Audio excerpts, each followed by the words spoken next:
If you're looking at buying new wedges and you're not quite sure where to start, this might help.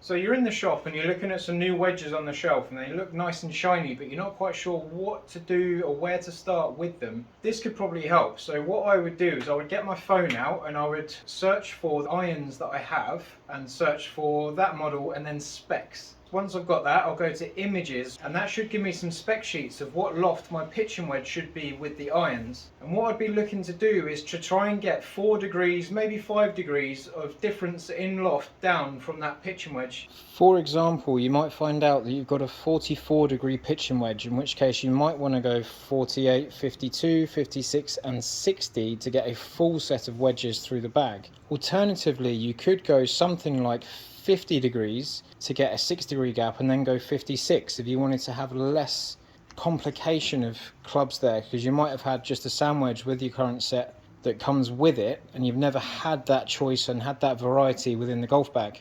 So simplifying it a bit can be a possible solution. It also maybe saves you a bit of money, but just think in the long term you eventually want to get as many wedges as you can, in my opinion, to give yourself all the tools that you need. But if you can't find anyone to help you, make sure you're looking at the irons that you've got, because what you're trying to do with your clubs through the bag is create different distances with each club. So if you can just create those separations in distance for your full swings with your wedges blending down from your irons, I think that's the best way to go about it.